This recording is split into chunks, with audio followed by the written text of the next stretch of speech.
ડીસામાં ક્ષત્રિય જાગીરદાર સમાજ સ્નેહ મિલન સમારોહ। ડીસા વિધાનસભામાંથી હજારો જાગીરદારો રહ્યા હાજર। ભાજપના સમર્થનમાં યોજાયેલ સ્નેહ મિલનમાં ભાજપના ઉમેદવાર પ્રવીણ માળી ઉપસ્થિત રહ્યા। ભાજપના ઉમેદવાર પ્રવીણ માળીને જાગીરદાર સમાજનું ખુલ્લું સમર્થન। ડીસામાં ભાજપના ઉમેદવાર પ્રવીણ માળીનું નિવેદન। જાગીરદાર સમાજના સંમેલનમાં નિવેદન। મારી જોડે કામ કરાવવા આગેવાનો ભલે મારા કાન પકડે, હું એવો ધારાસભ્ય હોઈશ કે તમે ખભે હાથ મૂકી ચાલી શકશો। ઘણા નેતા બન્યા પછી ટાઈટ થાય છે।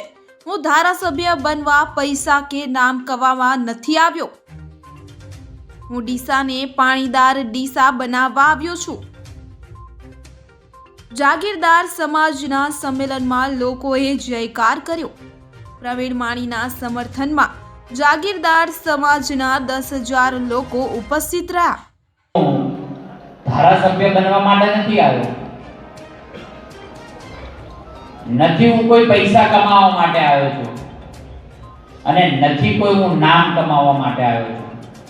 આ તો બધું જ પહેલેથી મારા જોડે છે। હું ડીસા તાલુકાને પાણીદાર તાલુકો બનાવવા માટે આવ્યો છું। કામ એવું કરવું છે કે આવનારા સમયની અંદર ડીસાનો કોઈ પણ વ્યક્તિ દુનિયાના કોઈ પણ છેડે જાય ને તો ગર્વ સાથે કહી શકશે કે અમે ડીસાથી આવ્યા છીએ। એવું કામ કરવું છે।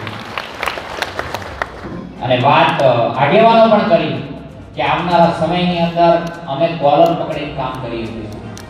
અરે કોલર નહીં, તમે કાન પણ પકડી શકો છો।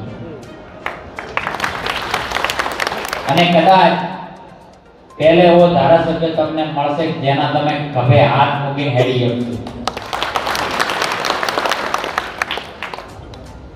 નહીં તો ઘણા નેતા બની જાય તો ટાઈટ રહે, ભાઈ આમ ફળ નહીં કરવાનું, ખબર હે કે નહીં?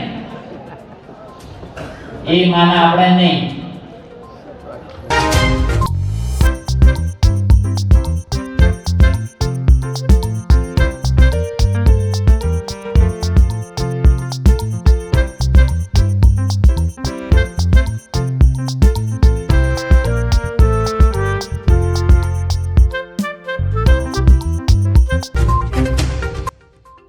રિપોર્ટર અમૃત માળી, 7 ભારત ન્યૂઝ, ડીસા।